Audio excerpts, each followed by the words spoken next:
May dalawang magkaibigan ang minsang naglakbay sa isang kagubatan. Ang kagubatan na ito ay maraming mababangis na hayop. Tulad ng leon, oso, at makamandag na ahas. Habang sila ay papasok ng kagubatan, nakaramdam na sila ng matinding takot. Nakakatakot naman ang gubat na ito. Sana hindi na tayo tumuloy. Nakakatakot man, pero kailangan nating tibayan ang ating loob. Ito lang ang tanging daan sa ating pupuntahan. Paano kung may makasalubong tayo mabangis na hayop? Kung may makasalubong tayong mabangis na hayop, magtutulungan tayo. Hindi tayo mag-iiwanan. Yan ang pangako natin sa isa't isa at yan ang pangako ko sa'yo. Sige, hindi kita bibiguin, kaibigan. Pangako ko din sa'yo yan. At nagpatuloy na sila sa kanilang paglalakad.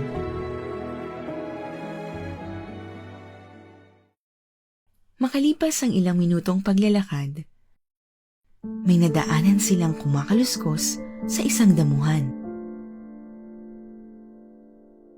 Napatigil sila at inabangan kung ano ang kumakaluskos na yon sa damuhan.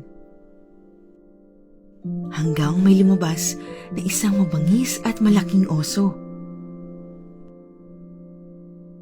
Isang mabangis na oso! Takbo!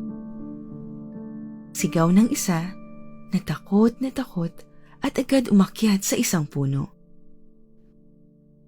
Ngunit ang kaniyang kaibigan ay hindi marunong umakyat ng puno. Kaibigan, hindi ako marunong umakyat ng puno. Aatakihin ako ng oso. Tulungan mo ako, parang awa mo na. Pero ang lalaking nasa puno ay tumangging tulungan ang kanyang kaibigan. Nang makita niya na papalapit na ang mabangis na oso, agad siyang nakaisip ng paraan.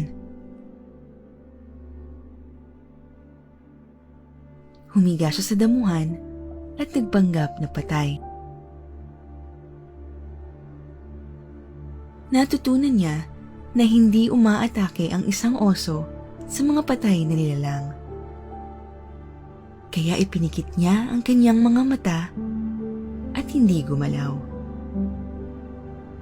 Nang malapitan siya ng oso, inamoy-amoy siya nito at ang kanyang tenga.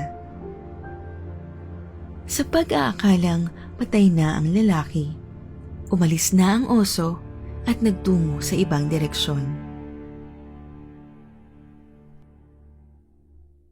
Nang mawala na ang mabangis na oso, bumaba na ang lalaking nasa puno at pumunta sa kanyang kaibigan. Okay ka lang ba, kaibigan? Muntik ka na dun ah. Nakita ko, linapit na mabangis na oso ang kanyang bibig sa iyong tenga. May binulong ba siya sa'yo?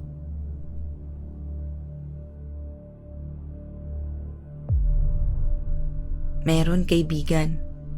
Ang sabi niya sa akin, lumayo daw ako sa isang kaibigan na tulad mo.